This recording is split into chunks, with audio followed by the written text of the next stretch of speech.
భారత్ కి టర్కీకి మధ్య మరొక భీకర యుద్ధం జరగబోతోందా? ఇప్పుడు ఈ మాటలన్నీ చూస్తుంటారే నిజం కాబోతున్న అర్థమవుతోంది. టర్కీ పైన దండయాత్రకి భారత్ సిద్ధమయ్యే అవకాశమే కనబడుతోంది. టర్కీ పైన ఆపరేషన్ సింధూర్ ప్రయోగించాలనేటువంటి ఒక ఆవశ్యకత ఏర్పడే అవకాశం కనబడుతోంది. టర్కీ అధ్యక్షుడు ఎర్డోగాన్ ఏమంటాడు తెలుసా? పాకిస్తాన్ సంబంధించిన ప్రజలపైన భారత్ దాడి చేస్తుందని చెప్పి టర్కీ అధ్యక్షుడు చెప్తున్నాడు. మరోసారి ఆ దొంగ బుద్ధిని చూపించింది టర్కీ. ఇండో పాక్ ఉద్రిక్తతలపైన టర్కీ అధ్యక్షుడు మాట్లాడుతూ పాక్ ప్రజలపైన భారత్ క్షిపణులు ప్రయోగించిందంటూ కామెంట్స్ చేశారు. భవిష్యత్తులో పాకిస్తాన్కి ఎటువంటి విధంగా అండగా ఉండాలన్నా మేము ఎప్పటికీ వారు తోడే ఉంటామని చెప్పి టర్కీ అధ్యక్షుడు ప్రకటించాడు. ఇప్పటికే పాక్కి డ్రోన్లని క్షిపణులని టర్కీ అందించింది. అయితే ఆపరేషన్ సింధూర్లో టర్కీ సైనికులు కూడా మరణించారు. టర్కీ దొంగ బుద్ధి పైన భారతీయులు ఫైర్ అవుతున్నారు. అయితే బాయ్కాట్ టర్కీ నాదంతో టర్కీ వస్తువులను బహిష్కరిస్తున్నారు.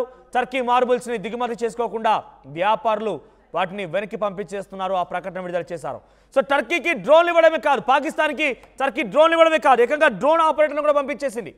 డ్రోన్ ఆపరేటర్లు పంపించింది, మిసైల్ని ఇచ్చేసి మిసైల్ ఆపరేటర్లు పంపించింది. ఈ నేపథ్యంలో భారత ఆర్మీ ఎక్కి తొక్కింది టర్కీని. భారత ఆర్మీ ఏకంగా టర్కీకి సంబంధించినటువంటి ఆ డ్రోన్ ఆపరేటర్ని, టర్కీ సైనికుల్ని, టర్కీ మిసైల్ ప్రయోగించినటువంటి ఆ సైనికుల్ని, టర్కీ ఆ మిసైల్ని నేలమట్టం చేసింది, నేల కురిపించేసింది, పూర్తిగా బూడిద చేసింది. అయితే ఈ నేపథ్యంలోనే టర్కీ మొదటి నుంచి కూడా పాకిస్తాన్ సపోర్ట్గానే ఉంది.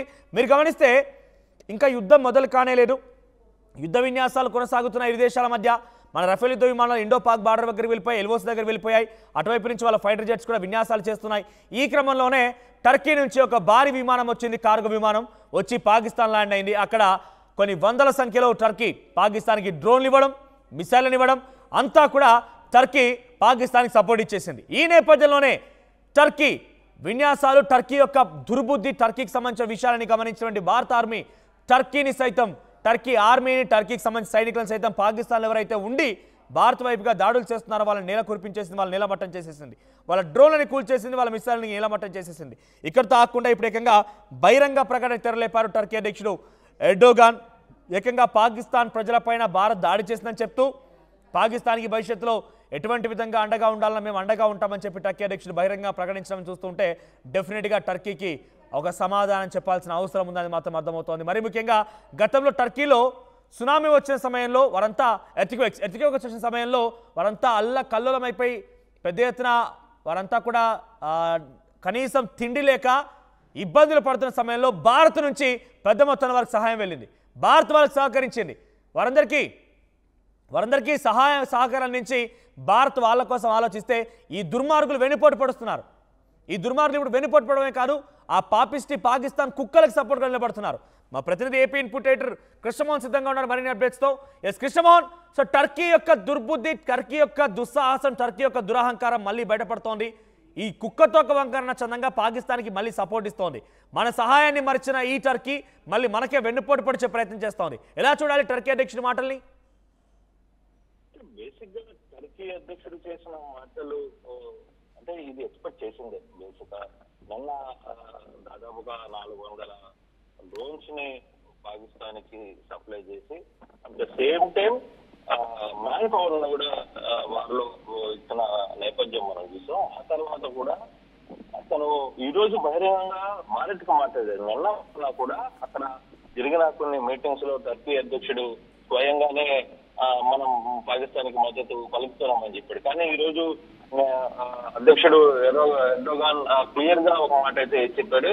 నేను ఏమీ జరిగినా పాకిస్తాన్ తోనే ఉంటా, పాకిస్తాన్ కి మద్దతు ప్రకటిస్తా అని చెప్పారు. పాక్ ప్రజలపై భారత క్షిపణులను ప్రయోగించిందంటూ కామెంట్ చేశాడు. మరోవైపు భవిష్యత్తులోనూ పాకిస్తాన్ కే నేను అండగా ఉంటానని చెప్పి టర్కీ అధ్యక్షుడు మాట్లాడాడు. అయితే ఇప్పటికే టర్కీని పూర్తిగా కూడా దిగ్బంధం చేయబోతోంది వాణిజ్యపరంగా భారత్.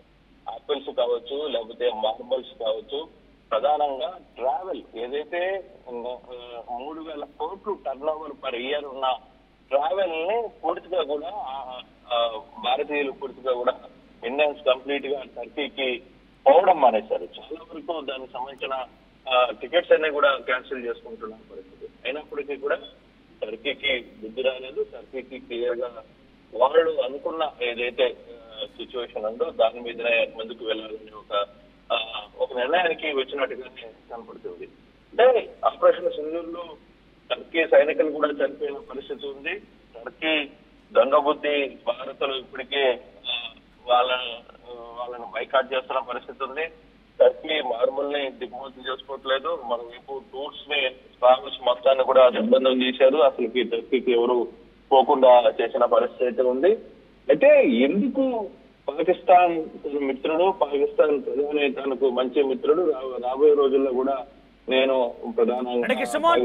టర్కీకి ఏకంగా పెద్ద ఎత్తున టూరిస్ట్ స్పాట్లు ఉన్నాయి. అటు యూరోపియన్ కంట్రీస్ తో కలిసి మంచి స్పాట్స్ ఉంటాయి. టూరిజంకి చాలా పెద్ద ఎత్తున అవకాశం ఉంటుంది. కాబట్టి చాలా మంది అంటే ఇప్పుడు యాజ్ పర్ స్టాటిస్టికల్ గా చూసినప్పుడు టర్కీకి వెళ్ళేటువంటి ఆ టూరిస్టుల సంఖ్య పెద్ద ఎత్తున పాకిస్తాన్ నుంచి వెళ్తున్నారు. మన భారత్ నుంచి వెళ్తున్నారు. భారత్ నుంచి పెద్ద ఎత్తున టర్కీకి టూరిస్టులుగా వెళ్తున్నారు. భారతదేశం నుంచి అనేక రకాలుగా వాళ్ళు బిజినెస్ లావాదేవీలు చేసుకుంటున్నారు. భారతదేశంలో యాపిల్స్ అమ్ముతున్నారు, టర్కీ మార్బుల్స్ అమ్ముతున్నారు. ఈ రకంగా భారతదేశం నుంచి పోతున్నటువంటి ఆ లాభాలే ఎక్కువ. కానీ పాకిస్తాన్కి వారు సపోర్ట్ చేసి భారత్ని దెబ్బకొట్టే విధంగా భారత్ పైన ఈ దుశ్చర్యకు పాల్పడుతున్నారంటే వాళ్ళ ధైర్యం ఏంటి? టర్కీ ఎందుకు పాకిస్తాన్కి ఇంత అవుట్రేజ్గా డైరెక్ట్గా మేము సపోర్ట్ ఇస్తున్నాం బహిరంగంగా ప్రకటించడం గల ఆ ధైర్యం ఏంటి? అంటే వాళ్ళ బిజినెస్ పైన పర్వాలేదు, పాకిస్తాన్తో స్నేహం కావాలని ఆలోచనలో ఉన్నారా? కేవలం ఇది మతోన్మాదం అంతే, అంతకంటే వేరే ఏం లేదు. పాకిస్తాన్ కి టర్కీకి మధ్య జరుగుతున్న ఈ మతోన్మాద వ్యవహారంలోనే ఈ టర్కీ అధ్యక్షుడు జోర్డాన్ కూడా చాలా క్లియర్ గా మాట్లాడుతున్న పరిస్థితి చాలా స్పష్టంగా మనకు అర్థమవుతుంది. ఎందుకు ఇంత సీరియస్ గా ఉన్నాడు అనే అనుకునే ఆలోచన కానీ చేస్తే వాళ్ళకి ఆ పిచ్చి మతోన్మాద పిచ్చి ఆ దేశాలకి ఇంత పోయినట్లేదు. ఇప్పటికీ భారత్ తరఫున దాదాపుగా సంవత్సరానికి ఎంత లేదనుకున్నా 20,000 కోట్ల రూపాయలు సంబంధించిన ఆర్థిక లావాదేవీలు టర్కీకి వివిధ రూపాల్లో భారత్ నుంచి వస్తుంది. ఈ వివిధ రూపాయలు ఓన్లీ ఫ్రూట్స్ మార్బుల్ నుంచే కాదు, ట్రావెల్స్ నుంచే కాదు, టూరిస్టుల నుంచే కాదు, వివిధ రూపాల్లో కూడా 20,000 కోట్ల రూపాయలు సంవత్సరానికి వాళ్ళకి ఆదాయ మార్గాలు. అంటే భారత్ ని వాడు తక్కువ అంచనా వేస్తున్న పరిస్థితి అయితే చాలా స్పష్టంగా కనపడుతుంది. రాబోయే రోజుల్లో ఇప్పటికే ఈ మాట మాట్లాడిన తర్వాత అంటే వరుసగా 2-3 రోజుల నుంచి క్లియర్ గా భారత ప్రజలే ఏకంగా భారత ప్రధానికి కావచ్చు, భారత హైకమిషన్స్ కావచ్చు, మేము స్వచ్ఛందంగా ఈ వ్యవహారాలు యాపిల్ కావచ్చు, మార్బుల్ కావచ్చు, ట్రావెల్స్ కావచ్చు, వీటన్నిటిని రద్దు చేసుకుంటామని చెప్పి తమ నిరసనని తెలియజేస్తున్న నేపథ్యంలో ఇప్పుడు టర్కీ ప్రధాని ప్రెసిడెంట్ క్లియర్ గా ఇంత మాట్లాడిన తర్వాత రేపటి నుంచి భారత ప్రభుత్వం కూడా దీని మీద దౌత్యపరమైన చర్యలు తీసుకోవాలి. వాణిజ్యపరమైన అంశాలు ఏ విధంగా ఉంటాయనేది కూడా చూడాలి. మన మధ్య ఉన్న ఒప్పందాలు ఏంటో ఒకసారి చూసుకోవాలి. ఇప్పుడు దాకా మనం ఏ విధంగా వాళ్ళకి సపోర్ట్ చేస్తున్నాం. 2023 కాదు, 2 సంవత్సరాల క్రితం జరిగిన పెద్ద మ్యాసివ్ అటాక్ వాళ్ళకి భూకంపం మీద వచ్చింది. దానివల్ల చాలా ఇబ్బందులు పడ్డారు. ఆ రోజు భారత్ నుంచి దాదాపుగా 6 యుద్ధ విమానాలు, అక్కడి నుంచి 1,000 కోట్ల రూపాయల ఫుడ్ ప్యాకేజీ, తర్వాత మెడికల్ ఎయిడ్, ఇవన్నీ కూడా తీసుకెళ్లి వాళ్ళకి సప్లై చేశాం. వాళ్ళకి దాదాపుగా 15 రోజులు వాళ్ళందరినీ కాపాడిన పరిస్థితి టర్కీ ప్రజలకి తెలుసు. టర్కీ ప్రజలు ఏమనుకుంటున్నారనేది అయితే ఇక్కడ తమాషా ఏంటంటే టర్కీ ప్రెసిడెంట్ ఒకటి మాట్లాడుతున్నాడు, మేము పాకుతోనే ఉంటానని. టర్కీ ప్రజలు మాత్రం మీరు మమ్మల్ని బాయ్కాట్ చేయొద్దు, మాకు ఇండియాతో మంచి సంబంధాలు ఉన్నాయని టర్కీ ప్రజలు కోరుకుంటున్నారు. సో ఎంత వేరియేషన్ ఉందో చూడండి. టర్కీ ప్రధాని ఒకటి, అక్కడ ప్రెసిడెంట్ ఒకటి మాట్లాడుతుంటే టర్కీ ప్రజలు మాత్రం భారత్ తో మేము కలిసి ఉండాలనుకుంటున్నాం, భారత్ మాకు అన్ని రకాలుగా హెల్ప్ చేసింది, మేము వాళ్ళకి ఎప్పుడు కూడా ఫ్రెండ్స్ గానే ఉన్నాం, చాలా కాలంగా మాకు వాళ్ళతో మంచి సంబంధాలు ఉన్నాయని చెప్పి వాళ్ళు ట్వీట్ రూపంలో చేస్తున్నారు నేపథ్యం. అయితే ఇక్కడ మరి ఎర్డోగాన్ ఎందుకు ఇంత ఈ వ్యవహారాన్ని నేను అడుగుతున్నాను. అయితే దీంట్లో ఎక్కడో అమెరికా కుట్ర దాగుంది అనేది కొంత సమాచారం తెలుస్తుంది. మరి అది అఫీషియల్ గా ఎంతవరకు చేయలేమో, ఎంతవరకు అవుతుందో తెలియదు. ఎందుకంటే మనకి ఇక్కడ యాపిల్ ని మేము బ్యాన్ చేస్తాము అనగానే యాపిల్ సిఇఓతో అతను మాట్లాడు, మీరు ఇండియాలో ఎందుకు పెట్టుబడి పెడుతున్నారు అని చెప్పి ఢిల్లీ వీళ్ళు మాట్లాడుతున్న పరిస్థితి. సో ఇటువంటి సిచ్యువేషన్స్ కొంత క్లియర్ గా చూడాలి. దీని బ్యాక్ ఎండ్ ఏం జరగబోతుంది అనేది కూడా చూడాల్సిన పరిస్థితి అయితే ఉంది. అయితే డొనాల్డ్ ట్రంప్ ఈ వ్యవహారంలో ఎందుకు 2 వైపులా డ్రామా ఆడుతున్నాడా, లేదు మనకున్న సమాచారం, మనకున్న పరిస్థితులు ఏంటి, మనకి రేపు జరగబోయేది అయితే ఇప్పుడు జోర్డాన్ మాట్లాడిన ఈ వ్యవహారంలో మాత్రం ఖచ్చితంగా రేపు భారత్ ఏ విధంగా రియాక్ట్ కాబోతుంది, భారత విదేశాంగ మంత్రి దీని మీద ఏ విధంగా రియాక్ట్ అవుతున్నారు అనేది చూడాలి. ఇది చాలా ప్రధానమైన అంశం కాబోతుంది రాబోయే రోజుల్లో. Manoj right, thank you Krishnamohan. So ఒకసారి గతంలో ఎర్త్క్వేక్ సమయంలో టర్కీకి ఏకంగా మన దగ్గర నుంచి సహాయార్థం 250 మంది మిలిటరీ పర్సన్స్తో పాటుగా వారిని రక్షించడం కోసం వారికి ఆహార పదార్థాలని, వారికి నీటిని అన్ని రకాలుగా సమకూర్చింది భారతదేశం. టర్కీకి సహాయంగా నిలబడింది భారతదేశం. దేశ విదేశాల్లో కూడా ఎవరు ఇంత పెద్ద ఎత్తున టర్కీకి సహాయం నిలబడలేదు. ఎర్త్క్వేక్ వచ్చిందంటే అయ్యో పాపమే అన్నారు, కానీ భారతదేశం నుంచి వెళ్ళినట్టుగా వారికి అనేక రకాలుగా సహాయ సహకారాలు, వారికి అన్ని రకాల నిధులు సమకూర్చే ప్రయత్నం ఎవరు ఇవ్వలేదు. ఇంక్లూడింగ్ మనం ఒకసారి చూస్తే కనుక ఆఫ్టర్ పోస్ట్ కోవిడ్ సిచ్యువేషన్ ఎలా ఉందనంటే టర్కీకి భారత్ మధ్య టర్కీ నుంచి మనం ఇంపోర్ట్ చేసుకుంటుంది సుమారుగా $1,207 మిలియన్ నుంచి $2,800 మిలియన్ పెరిగిపోయాయి. అంటే సంఖ్య పెరిగిపోయింది, ఇంపోర్ట్ సంఖ్య. అంటే ఇంత పెద్ద మొత్తంలో మన దగ్గర బిజినెస్ చేస్తోంది టర్కీ. మన దగ్గర నుంచి అటువైపుగా సుమారుగా $5,208 మిలియన్ సంబంధించిన ఎక్స్పోర్ట్స్ కూడా ఉన్నాయి. అంటే టర్కీ నుంచి వచ్చేటువంటి ఇంపోర్ట్ అండ్ ఎక్స్పోర్ట్ సంఖ్య ఈ రకంగా ఉంది. So Turkey exports to India exports Turkey short of post Covid, అంటే కొంత తగ్గిపోయాయి, గతంలో కంటే మనకు తగ్గిపోయాయి. సో ఈ నేపథ్యంలో టర్కీ మరోసారి మనతో కయ్యానికి కాలు దువ్వినట్టుగానే కనబడుతోంది. పాకిస్తాన్కి అధిక ప్రేమ చూపిస్తోంది. పాకిస్తాన్ పైన చాలా ప్రేమను కురిపించే ప్రయత్నం చేస్తుంది. ఒకసారి టర్కీ అధ్యక్షుడు బహిరంగంగానే మేము పాకిస్తాన్కి సపోర్ట్ చేస్తున్నటువంటి ఆ వ్యాఖ్యల్ని చూద్దాం. Between Pakistan and India, the tension that broke out was ended with ceasefire, and I wish to express our pleasure for this. The nefarious terror attack, or with the missile attack against Pakistan, we had a very clear stance. We expressed our support to the Pakistani public, and the tension which reached serious levels, and in order to decrease it, we made efforts. With Brother Shahbaz Sharif, we had a phone call which was very significant. We, with patience and common sense and right approach, for this approach we congratulate the Pakistani brothers and sisters, and in the next phase we made a warning to not give in to provocations, which I repeat again. The new calm environment reached with the ceasefire hopefully will facilitate the resolution of all issues, including the water issue.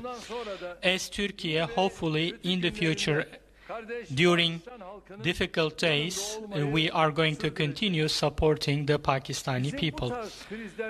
In such crises, our stance is always clear. We always stand for peace, stability, diplomacy, and dialogue. In international relations, we do not look for gains in others' losses. We reject this understanding between Pakistan and India. Right, విన్నారు కదా, కింద మీకు అర్థమయ్యే రీతిలో తెలుగులో కూడా వాటి వ్యాఖ్యలను చూపించే ప్రయత్నం చేశాం. సో దాంట్లో మీరు గమనిస్తే పాకిస్తాన్కి మేము సపోర్ట్ చేస్తున్నానని చెప్పి బహిరంగంగా చెప్తున్నాడు. పాకిస్తాన్కి మేము అన్ని సమయాల్లో సందర్భంగా మేము కఠిన సమయాల్లో కూడా మేము సపోర్ట్గా ఉన్నాం, ఇప్పుడు సపోర్ట్గా నిలుస్తున్నామని చెప్పాడు. మేము మిసైల్స్ పంపించాం, డ్రోన్లు పంపించామని చెప్పాడు. భారత్ పాకిస్తాన్ ప్రజలపైన దాడి చేస్తుందన్నాడు. పాకిస్తాన్ ప్రజలు ఇబ్బందులు పడుతున్నారన్నాడు. పాకిస్తాన్కి అన్ని రకాల సహాయ సహకారం అందిస్తాం, రేపటి రోజున మేము శాంతిని పెంపొందిస్తాం, మేము ప్రపంచ దేశాల్లో శాంతి కోసం ప్రయత్నం చేస్తామంటున్నాడు. ఉగ్రవాదానికి సపోర్ట్ చేసి శాంతి అంటాడండి దుర్మార్గుడు. ఉగ్రవాద దేశానికి సపోర్ట్ చేసి శాంతి అంటాడండి పిచ్చినా కుక్క. నాకు అర్థం కాదు, ఈ పిచ్చి పిచ్చి మాటలు మాట్లాడి పాకిస్తాన్కి పిచ్చి పిచ్చిగా ఇంకా దేశ విదేశాల నుంచి సపోర్ట్ ఇస్తూనే వెళ్తూ ఉంటే ప్రపంచ దేశాల్లో ఎక్కడ ఎటువంటి బార్నాహోమం జరిగినా కూడా దానికి కారణం పాకిస్తాన్ అవుతుంది. ఎక్కడ ఎటువంటి దుర్మార్గం జరిగిన దానికి కారణం పాకిస్తాన్ అవుతుంది.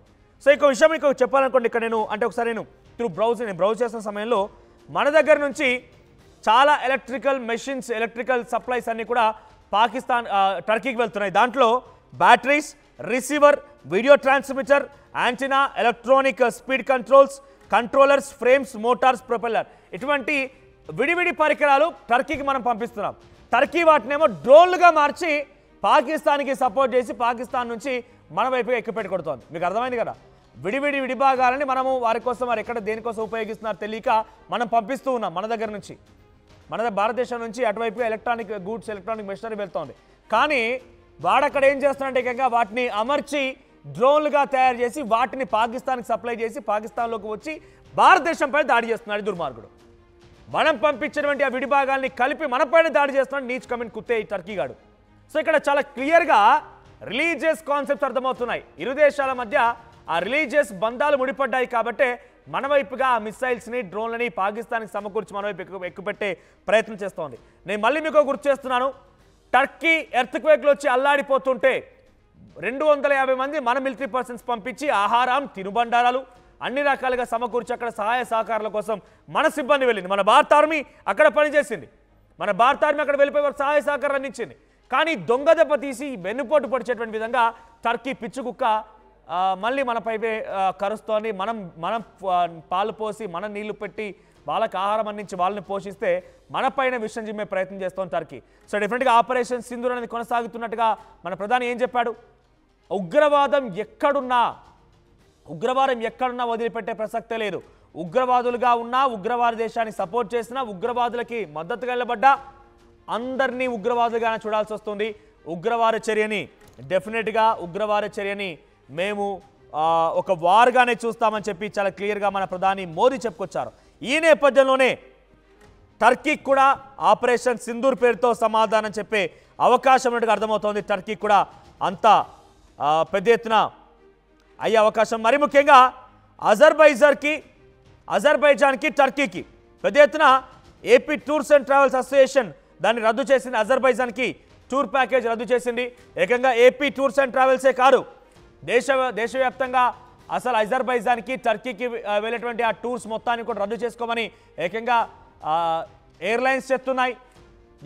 అదేవిధంగా అక్కడ ఎక్స్పోర్ట్స్ అటువైపు నుంచి మనకు వచ్చే ఇంపోర్ట్స్ని దెబ్బకొట్టే విధంగా, టర్కీ యొక్క ఆర్థిక వనరులు దెబ్బకొట్టే విధంగా మన వైపుగా సుమారుగా $2,800 మిలియన్ ఏటా టర్కీ మనకి ఇంపోర్ట్ చేస్తోంది. టర్కీ నుంచి మనం తీసుకుంటున్నామంటే వాటన్నింటి కూడా పూర్తిగా బహిష్కరించేసింది. ఇకపై వాటిని వాడలేము అంటూ కూడా తేల్చేసింది మన భారత ప్రజలు. సో స్వచ్ఛందంగా ఇప్పుడు మీరు కూడా ఏం చేయాలి తెలుసా, నిజమైన భారతీయులుగా మనందరం కూడా ఒక కంకణబద్ధం అయిపోయి చైనా నుంచి వచ్చినటువంటి ఆ చీప్ వస్తువులని, చైనా నుంచి మనం వస్తువులు వాడుతుంటే చైనాకి బిజినెస్ పెరుగుతోంది, చైనా ఆర్థికంగా బలపడుతోంది.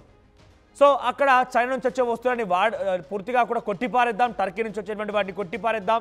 దేశ విదేశాల నుంచి వచ్చేటువంటి మనకు ఎవరైతే దెబ్బ కొట్టే విధంగా టర్కీ, చైనా, ఇరాన్, బంగ్లాదేశ్, తర్వాత ఇండోనేషియా, మలేషియా, అమెరికా ఇటువంటి దగ్గర నుంచి వచ్చేటువంటి వస్తువుని కొంత తిప్పికొడితే కనుక ఆర్థికంగా ఆ దేశాల పైన మనందరం కూడా స్వచ్ఛందంగా దెబ్బ కొట్టిన వాళ్ళు అవుతాం. మరి వాటికి ఆల్టర్నేట్గా ఏంటి అనే ఆలోచన కూడా మన భారత ప్రభుత్వం నిర్ణయం తీసుకోవాలి. వాటికి ఆల్టర్నేట్గా ప్రోడక్ట్స్ తయారు చేసే విషయంలో మనం కూడా కొంత ఆలోచన చేయాలి. కానీ అక్కడ వారిని మనం ఇంకా ప్రోత్సహిస్తే కనుక ఈ రకంగా దెబ్బతీసి మనల్ని ఇంకా కూడా దిగజార్చి చంపేసే ప్రయత్నం, మన పైన మారణహోమం సృష్టించే ప్రయత్నం టర్కీ లాంటి దేశాలు, వెన్నుపోటు పొడిచే దేశాలు ఇంకా చాలానే ఉన్నాయి. సో టర్కీ సపోర్ట్ పైన మీ అభిప్రాయం ఏంటి కామెంట్ చేయండి. ప్రపంచంలో ఏ మూల ఏ క్షణం ఏం జరుగుతుందో వేగంగా తెలుసుకోవడానికి తొలి వెలుగు వాట్సాప్ ఛానల్ని ఫాలో చేయండి.